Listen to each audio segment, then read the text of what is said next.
Thank you, Mr. Chairman. Thank you for giving me the floor and the possibility to share our views on the current issue of the agenda. First of all, let me tell you that Romania fully aligns itself to the statement delivered by Slovenia on behalf of the European Union. Mr. Chairman, I am here as a public delegate to share the visions and ideas Romanian youth organizations have on promoting full employment and decent work for all. 3 years ago, in 2005, I joined a national project aiming to monitor and assess the way children's and young people's rights were respected in Romania. The project's main objective was to identify the common problem faced by the young people in my country. It came out that the most recurrent problem is the difficulty in finding a suitable workplace after completion of their studies. I have to admit that at that very time, I did not consider that to be an important issue compared to others. But nowadays, the same as many others from my generation, I am looking forward not to just finish my studies, but rather to find an adequate job in my own country in the domain I have been trained for. I realize, as the days go by, that this problem affecting a substantial share of young people in the world is, in fact, a very serious and stringent one.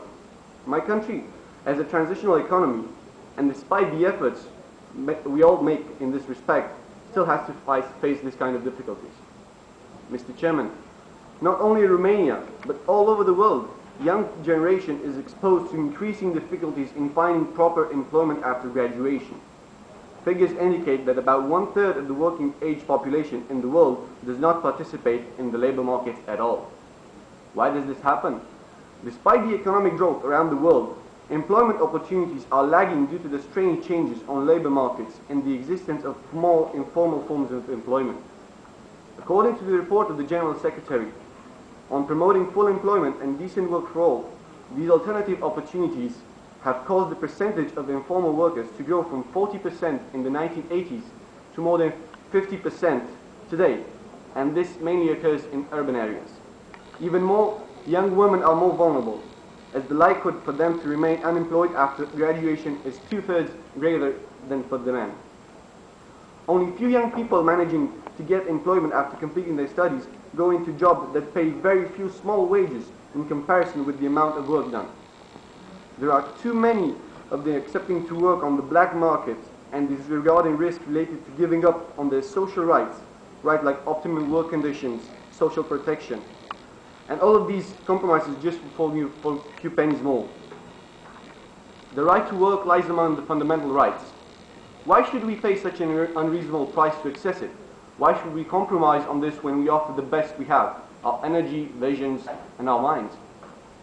In Romania, youth employment policies have become a major component of the government's strategies, looking forward to my country's integration in the European structures. Starting with 1995, the Romanian Ministry of Labour, Family and Equal Opportunity, through the National Agency for Employment, together with the Ministry of Education, elaborated a series of programs aimed at reducing youth employment. All these programs focused on counseling informing young people on their future as employees. In the context of economic and administrative reforms, some other projects have generated a decrease of jobs no longer needed within the public service, and as a direct outcome in reducing the number of those choosing narrow and outlined lines of work. In the last years, efforts to provide equal chances for young men and women by developing new educational curricula and reforming the educational system were carried out by both government and youth organizations, which get better organized from a year to another. Our proposals and actions have been well received by national authorities. The Romanian UN youth delegates to the United Nations are transparently selected from the network of youth organizations by national contest, and later on are included in our national delegation to the United Nations by the Ministry of Foreign Affairs. While I salute all these initiatives and consider them necessary not only in the field of youth employment, I still believe that the long-term solution for these kind of issues could be found also in partnerships between governmental, private and social sectors.